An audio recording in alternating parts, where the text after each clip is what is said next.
नमस्कार दोस्तों, आप सभी का स्वागत है। बहुला चौथ के दिन गाय व बछड़ी की पूजा की जाती है। संतान और पति की लंबी आयु के लिए यह व्रत बड़ी ही श्रद्धा भावना के साथ स्त्रियों द्वारा किया जाता है। चंद्रमा को अर्घ देने से पहले विधि पूर्वक पूजन करने के पश्चात कथा सुनने का बहुत महत्व होता है। प्रतिवर्ष आने वाली बड़ी चौथ में से बहुला चौथ भी एक मानी जाती है। बड़ी ही श्रद्धा और प्रसन्न चित्त मन से कथा का श्रवण कीजिएगा।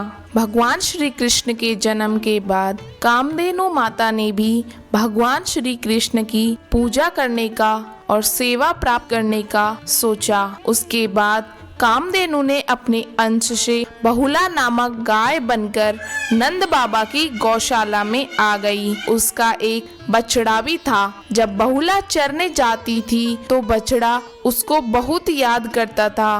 भगवान श्री कृष्ण का बहुला गाय से बड़ा ही प्रेम था। वे हमेशा उसके साथ समय बिताया करते थे। एक बार श्री कृष्ण के मन में बहुला की परीक्षा लेने का विचार आया तो एक समय बहुला चरते चरते जंगल में बहुत आगे निकल गई।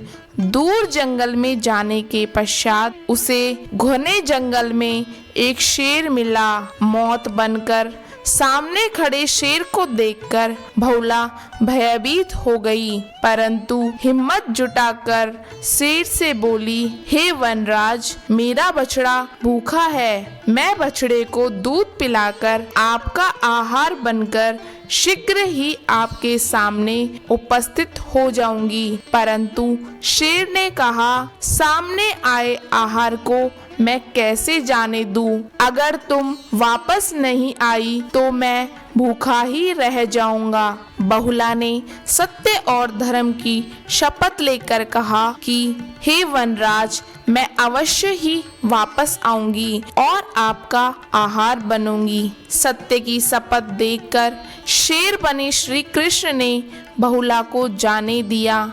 बहुला अपने बछड़े को दूध पिलाकर पुनः लौटकर आ गई। शेर बहुला को देखकर हैरान हो गया। उसके पश्चात शेर बने श्री कृष्ण अपने वास्तविक स्वरूप में आकर बोले, बहुला, तुम परीक्षा में सफल हुई। अब से भाद्रपद मास की चतुर्थी के दिन गौ माता के रूप में तुम्हारी पूजा होगी। पृथ्वीलोक पर तुम्हें बहुला चौथ के नाम से पूजा जाएगा। उसमें तुम्हारी और तुम्हारे बछड़े की यानी गौ माता की और बछड़े की पूजा की जाएगी। गौ माता और बछड़े की पूजा करने से श्री कृष्ण की दृष्टि भक्तों पर बनी रहेगी। हे चौथ माता, कथा सुनते, कहते और हुंकार भरने वाले सभी पर अपनी कृपा दृष्टि बनाए रखना।